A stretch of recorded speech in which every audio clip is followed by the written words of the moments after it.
Nouvelle vidéo aujourd'hui dans un total autre contexte parce qu'on est aujourd'hui dans un appartement que j'ai loué sur Airbnb. On se trouve en Espagne, à Valencia. Donc appartement qui est très sympa. Je vais te montrer, je vais te faire une visite tout à l'heure de toute façon. Je voulais absolument te parler d'une idée de business, même deux idées de business qui sont très intéressantes et dont une que j'ai découvert juste ici. Et c'est aussi ça que je voulais te montrer à travers cette vidéo, c'est justement de sortir de chez toi, pas tout le temps rester à la maison. Et comme ça, tu peux t'inspirer. En fait, il faut comprendre un truc qui est super important. Des idées de business, des idées pour gagner plus d'argent, il y en a à l'appel. Il faut juste savoir être prêt ou prête à les recevoir et à ouvrir les yeux. Parce que souvent, il y a des personnes qui disent que l'argent est par terre, il suffit de le ramasser. Il y a des personnes qui ne le comprennent pas. Mais effectivement, si on est un peu malin, si on réfléchit un peu, il y a des concepts qu'on peut trouver un peu partout comme ça, surtout en voyageant à l'étranger. Ce que j'appelle l'étranger, on est toujours en Europe, on n'est pas aux États-Unis non plus. Mais rien qu'en me baladant en ville ici, j'ai vu 2-3 concepts qui sont vraiment stylés, qu'on pourrait facilement implanter en France, dont je voulais absolument te parler ici. Et ça concerne en particulier l'immobilier pour le coup. Et voilà, donc combien m'a coûté ce logement et surtout aussi les concepts Airbnb. Et là, on va tout de suite passer à la visite du Airbnb si tu veux bien me suivre. Je vais te montrer ce qui est super classe ici. Je vais te montrer ce que j'aime pas non plus, ce qui m'a un peu freiné. Mais voilà, quand on est de passage, ça va. On n'est pas censé passer toute la journée dans le Airbnb. Donc du coup, là, le Airbnb, il est très sympa, il est très spacieux. Tu vas vite te rendre compte. Et fais pas attention au bordel parce que voilà, je viens de m'installer, etc. On est là pour 2 nuits. Et voilà, donc je vais tout de suite passer à la visite du Airbnb. Je te prends avec moi, c'est parti. Je vais rester en face caméra comme ça un petit instant parce que bah voilà, tu vas déjà tout de suite remarquer la petite mezzanine ici. Mais voilà, comme ça je peux te parler en même temps et je ferai d'autres plans. Avec la caméra retournée, ça sera beaucoup plus simple et comme ça tu pourras voir aussi par toi-même. Et voilà, let's go. Alors ici, on arrive à l'entrée. Je vais te faire d'autres plans parce que ça craint un peu, tu vas comprendre. On ne va pas tout de suite passer par le négatif pour le début. Mais ici, on est dans une énorme pièce. Énorme pièce. Je vais te montrer, là, on ne dirait pas comme ça, hein, mais, euh, mais c'est vraiment cool de se sentir dans un espace aussi spacieux. Parce que voilà, je te mettrai à ce moment dans la vidéo d'autres plans avec la caméra retournée dans l'autre sens, là parce que je filme avec le iPhone. Et voilà, tu vois un peu que voilà, il y a une petite table à manger, des lampes sympas, une énorme télé que j'utiliserai probablement pas beaucoup, un canapé et une porte d'entrée. Et je vais te montrer aussi un peu la particularité de ce logement-là. Et beaucoup de logements qui fonctionnent de la même manière en Espagne, que je trouve un peu dommage, mais je pense qu'ils n'ont pas forcément beaucoup de choix par rapport à ça. Ensuite, ce qui est un peu dommage, ce que je trouve un peu dommage, attends, je vais juste tac. Ce que je trouve un peu dommage, c'est que tu as le lit ici. Fais pas attention, il n'est pas super bien fait, hein. Et la cuisine juste à côté. Par contre, là où ils ont été un peu smart, c'est que tu peux tirer ça comme ça. Et du coup, ça sépare vraiment l'espace couchage de l'espace de vie. C'est plutôt intéressant. Par contre, pour les odeurs, bah, elles seront toujours là, hein, malheureusement, parce que ce n'est pas fermé complètement, ce n'est pas hermétique. Mais je trouve ça super sympa quand même.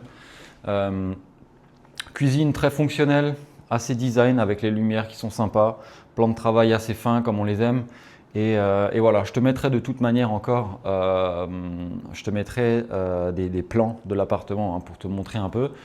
On va tout de suite passer aussi à la mezzanine qui est relativement sympa. Par contre, les escaliers, hein, je vais te montrer de ce sens-là. Ils sont beaucoup, enfin ils sont très inclinés, ils sont très raides. Donc le gars qui a 70 piges ne pourra pas forcément venir monter à l'étage, mais c'est pas plus mal parce qu'il y a un lit en dessous. Donc voilà, l'appartement se compose comme ça, vue de haut. Tu as une petite vue, voilà, sympa. Et voilà, on va pas faire un énorme tour ici parce qu'il n'y a pas grand chose à voir, hein. Donc là, tu as un lit plutôt sympa. Le lit est relativement bas par contre, je sais pas si tu vois, il est quasiment posé au sol, je sais même pas. En fait, c'est un sommier, j'ai pas capté hier, c'est un sommier qui est posé directement au sol. Pourquoi pas, pourquoi pas. Et un tout petit meuble, sans télé, sans rien. Voilà, c'est une mini chambre à coucher, même si on ne peut pas appeler ça vraiment une chambre, hein, j'imagine, parce que c'est pas fermé à l'étage. Mais voilà. Ensuite, là où j'ai eu un peu de mal, c'était pour la salle de bain. Tu vas comprendre. Elle est très spacieuse, hein, c'est pas ça le problème. Mais voilà, tu entends déjà ce bruit, je ne sais pas si tu l'entendras beaucoup, mais en fait tu as la VMC ici qui tourne en continu. Alors ce n'est pas la VMC en soi qui est chiante, c'est le bruit. Tu peux en mettre, selon moi, pour beaucoup moins cher, enfin pour pas trop cher, avec beaucoup moins de bruit. Ensuite là, ben, tu n'as pas le droit de mettre de papier toilette dans le toilette. Ça aussi c'est un concept un peu bizarre. Mais bon, ensuite on est sur un lavabo classique, hein, une douche qui est relativement spacieuse. Par contre ça, on parle de ça là, ça c'est pas du tout hygiénique. Donc si tu as un Airbnb ou si tu veux en faire un, évite de mettre ce genre de truc parce que je trouve pas ça très hygiénique. Tout simplement parce que tout le monde va se doucher là-dessus et que tu vas pas forcément, et ça tu le sais quand tu as déjà eu des Airbnb, tu vas pas forcément le nettoyer à chaque passage. Ou alors tu dois le remplacer à chaque fois, mais ça coûte un petit budget. Je vais tout de suite aussi te montrer par où on rentre. On a une boîte à clés à l'entrée. Juste avant ton arrivée, en fait, tu reçois un numéro de loft parce que ce sont des lofts, hein, c'est relativement grand, hein, tu peux voir. Ici, on se rend peut-être un peu mieux compte de l'espace. Donc voilà, c'est très grand, très stylé, ça va. Hein, c'est pas non plus un truc de ouf. Par contre, ce que j'ai pas trop aimé, c'est vraiment l'usure de la table pour le prix de la nuit. Voilà, la table, elle pourrait être un peu mieux entretenue. La petite lampe là, elle est complètement défoncée. L'ampoule ne fonctionne plus, bien évidemment, mais c'est pas ce qui va nous gêner de passer un excellent séjour ici. Donc voilà. Donc voilà, on a fait un petit tour là. Je vais te mettre encore quelques plans à partir de ce moment-là, et je vais te filmer aussi l'entrée de l'appartement qui est assez atypique. Et qui moi m'a fait un peu peur au début, tu vas vite comprendre. Donc là tu peux le voir, hein, ça c'est l'entrée de l'appartement. Vraiment tu rentres dans la rue et en fait ce que je te disais avant que j'aimais pas trop ici, c'est qu'en fait on peut faire un tour dehors rapidement, hein, c'est que tous les gens en fait ils passent juste devant là. Et en fait c'est sympa et c'est pas sympa parce que tu as tout le monde, tu vois les voitures, les gens qui se garent juste ici. Et en fait ça c'est une porte qui coulisse comme ça, tu rentres à l'intérieur, la boîte à clés elle se situe juste là à l'extérieur et ça fait un peu prison en fait, tu vois. Je sais pas si tu arrives à voir, donc là j'ai repris la vidéo en grand angle, je sais pas si tu arrives à voir mais ça fait un peu prison parce que voilà, tu rentres simplement par là, c'est une porte qui coulisse avec tous les barreaux très fermés.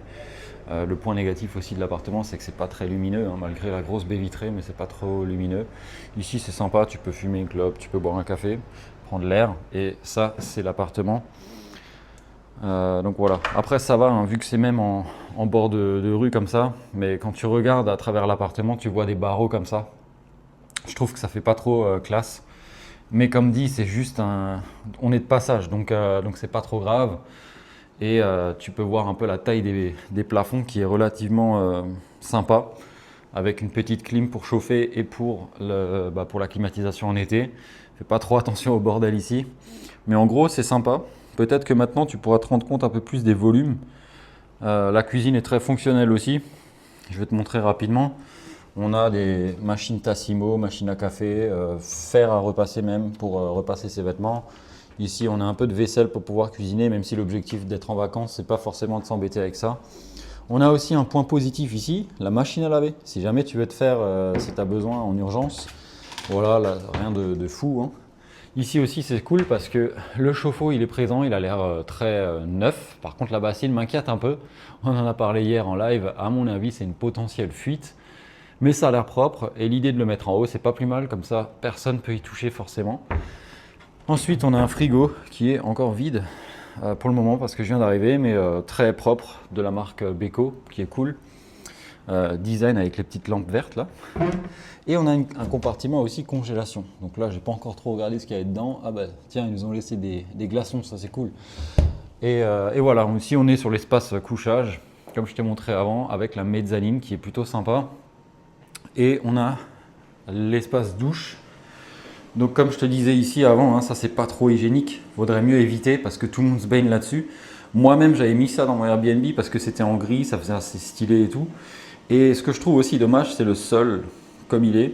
Alors ici, ça fait très classe, hein, mais par contre là, ça fait très sale en fait. Même si j'en suis convaincu et j'espère que c'est nettoyé assez souvent, mais ça fait très sale. Par contre, ils ont compris un concept important et ce que moi je fais aussi dans tous mes logements, mais en location classique, c'est de mettre en fait du carrelage jusqu'au plafond. Il y a juste ce mur où ça n'a pas été le cas. Peut-être qu'ils ont eu des problèmes avec le toilette parce qu'ici ils nous disent de ne pas mettre de papier toilette dans les toilettes. Alors C'est un peu bizarre, mais en tout cas, il y a du carrelage jusqu'au plafond et ça, je trouve ça sympa. Alors là, je sais pas pourquoi il y a un renfoncement là, mais bon. Donc voilà, pour le petit tour du Airbnb, je te ferai encore 2-3 plans sympas, mais tu peux te rendre compte que voilà, la lumière et tout ça, ça fait vraiment classe, c'est un concept en soi. Et ce que j'ai découvert aussi ici, je vais te reprendre dans l'autre sens. Et je disais ce que j'ai découvert ici, et ça a été très smart. Je vais juste éteindre les lumières parce qu'on n'est pas là pour gaspiller l'énergie non plus. Mais ça a été très smart en fait dans le sens où à l'entrée du Airbnb, ils ont mis le nom d'un site internet que je vais masquer évidemment parce que je ne suis pas payé pour en parler. Mais en gros, tu as un écriteau ici avec les règles de l'intérieur, avec le nom d'un site internet là-haut. Et ce site internet, en fait, ça va te renvoyer où? Ça ne va pas te renvoyer au Airbnb en soi, parce que le Airbnb, c'est sur la plateforme que ça va se passer. Ça va te rediriger vers un site qui est un promoteur de biens à haut rendement. Donc comme ici, dans lequel je me situe. Ici, c'est loué à peu près, pour parler tarifs. J'ai payé pour 2 nuits. J'avais encore des réductions aussi parce que je loue souvent des Airbnb et mes déplacements m'amènent souvent ici à Valencia pour raisons familiales. Mais je m'en suis sorti à 180 € plus ou moins, 174 € et quelques. Donc voilà, c'est quand même un appartement qui est loué plus ou moins 100 € la nuit. Et encore là, on est en novembre, au moment où je tourne cette vidéo, on est mi-novembre, donc c'est pas encore la pleine saison. Donc j'imagine que quand c'est la saison, quand c'est l'été, quand c'est la saison des vacances, c'est encore plus cher. Et faut dire ce qui est, c'est quand même sympa malgré les quelques défauts que je t'ai montrés. Et la petite prison là devant, c'est pas forcément très grave parce que voilà, tu n'es que de passage et si tu loues un Airbnb et que tu viens à Valencia, sachant qu'il y a la plage à 20 minutes à pied du Airbnb plus ou moins ou 10 minutes en transport en commun, c'est pas forcément dérangeant. Ça peut même être sympa si tu as des enfants qui veulent un peu sortir devant, ça les protège. Voilà, maintenant chacun voit midi à sa porte, mais dans tous les cas, je voulais t'emmener ici et te montrer qu'en fait, si tu arrives à bien gérer ton budget et tes dépenses tout au long de l'année, tu peux te permettre de partir comme ça. Franchement, moi je suis parti de l'aéroport en Allemagne, ça m'a coûté grosso modo 75 € aller-retour. Donc tu vois que tu peux pour quelques jours profiter pour un moindre coût et tu verras qu'au resto c'est pas forcément très cher non plus et que c'est vraiment la qualité de vie ici est pour moi vraiment top parce que je vais te faire encore des plans de la ville, tu vas voir, tu vas kiffer je pense. Mais voilà, je voulais t'emmener ici, te montrer en fait là l'écriteau que je viens de te montrer, c'est stylé, c'est smart parce qu'en fin de compte, si tu es un peu investisseur, un peu comme moi, ou d'autres personnes qui s'intéressent un peu à l'immobilier, ça peut être vachement intéressant de les contacter parce qu'au final, tu peux acheter un bien comme ça. En fait, eux s'occupent de tout. J'étais un peu sur le site, j'ai un peu regardé. Et en fait, c'est un site qui va te promouvoir, enfin qui va te construire ou rechercher le bien, le rénover. En fait, ça va être un service clé en main. Ils vont te remettre les clés. Voire même, ils vont s'occuper du logement pour toi. Donc, eux, ils vont mettre ton logement sur la plateforme. Ils s'en occupent de A à Z. Donc, si tu es investisseur et que tu veux juste avoir un logement ici en Espagne, ça peut être une opportunité. Je ne vais pas forcément mettre le nom du site pour éviter toute vision biaisée. Mais dans tous les cas, c'est un concept intéressant qu'on pourrait peut-être aussi même importer en France si ça n'existe pas encore. J'en ai pas encore vu beaucoup. Mais voilà, idée de business numéro 1, tu loues ton propre Airbnb juste pour partir quelques jours en vacances. Déjà, une idée de business. Je vais t'en montrer une deuxième en me baladant plus tard dans la rue et tu verras que c'est très sympa aussi. Et c'est aussi du Airbnb, mais un peu différent. Tu vas voir, c'est très intéressant. J'en ai déjà parlé aussi pendant les lives TikTok. Mais voilà, il faut que tu comprennes, il faut que tu le vois pour le croire, entre guillemets, et je vais t'expliquer tout le concept. Donc, on va tout de suite partir un peu en exploration dans les rues de Valencia. Et voilà, laisse-moi juste prendre une petite douche, me poser un petit peu et me reposer parce que je suis arrivé hier, j'ai pris l'avion très tôt. J'ai directement enchaîné sur un live et je me suis posé ici. Et tu vois ici qu'il y a toutes les normes, hein. Il y a des extincteurs. Ce n'est pas le cas dans tous les logements. Ça doit être des logements sûrement, il y a sûrement une réglementation par rapport à ça. Mais dans tous les cas, on va faire un tour dans les rues de Valencia. Laisse-moi juste me préparer et on va ensemble se balader. Je vais te montrer un peu... on va aller à direction Colón. C'est un arrêt de métro qui donne en fait à comment dire, un peu vers le centre de la ville où il y a vraiment les boutiques. Tu peux prendre ton café tranquille. C'est vraiment très sympa. C'est très joli aussi en termes d'architecture. On n'ira peut-être pas forcément durant ce séjour à la Cité des Arts, mais là aussi je te conseille vraiment d'aller faire un tour. C'est assez futuriste et les locaux ici, en fait, l'architecte qui l'a créé n'a pas forcément pensé à tous les coûts d'entretien. Donc ça a coûté très cher de le construire, mais ça coûte aussi énormément cher de le maintenir en état. Et c'est pas une affaire qui est rentable. Mais voilà, ça vaut vraiment le coup d'aller visiter, d'aller voir un peu. Et voilà, je t'invite, si tu viens à Valencia, d'aller à la Cité des Arts, de visiter un peu. Et on va aussi aller au centre-ville tout à l'heure. Et je te montrerai 2-3 épisodes, 2-3 plans de la ville, comment c'est un peu foutu. Et voilà, les gens sont super accueillants, ils sont souriants, ça change de la France. Il y a du soleil un peu quand tu te balades. Là, c'était pas trop ensoleillé parce qu'on est le matin. Mais ça fait plaisir de changer un peu d'environnement et le fait de changer d'environnement comme ça aussi, pour pas très cher forcément, hein, tu l'auras vu, ça te permet aussi d'avoir d'autres idées pour toi, pour tes business entre guillemets, si tu es investisseur. Et ça te permet vraiment de t'ouvrir un peu au monde et de changer d'environnement, c'est important pour se renouveler et continuer à progresser. En tout cas, moi je le vois comme ça, j'espère que toi aussi. On va tout de suite partir, je vais arrêter de papoter et on va faire un tour en ville ensemble et je vais te montrer l'autre concept business que j'ai trouvé qui est ultra intéressant et que je voulais te partager absolument dans cette vidéo.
Ok, donc là on se trouve devant la façade du Airbnb en question, ou des Airbnb en question, parce que tu peux t'apercevoir qu'il y a plusieurs portes. Chacun a son propre système autonome pour pouvoir accéder au logement, donc c'est une serrure connectée, c'est vachement bien fait. Soit tu peux l'ouvrir avec ton téléphone, soit tu peux l'ouvrir avec un code que tu auras obtenu via un message WhatsApp automatique qui t'est envoyé. Et comme tu peux voir, c'est l'enseigne dont je te parlais, c'est Aussitôt Hub. En fait, ce qui est assez impressionnant avec ces Airbnb, c'est que j'ai l'impression que tout est standardisé. Et pourquoi ne pas développer ce concept en France si c'est pas encore déjà fait? J'imagine qu'il y a déjà des personnes qui ont commencé à le faire, mais de mes propres yeux, j'ai jamais vu des logements comme ça, un peu en mode franchise, où tout est standardisé, où tu retrouves typiquement les mêmes choses dans n'importe quel logement tant qu'il porte la même marque. N'hésite pas à me dire ce que tu en penses dans les commentaires. Pense à liker la vidéo si elle t'a inspiré ou si tu as bien aimé venir avec moi à Valencia en Espagne. On se revoit très vite et pense à t'abonner. À bientôt. Ciao, ciao.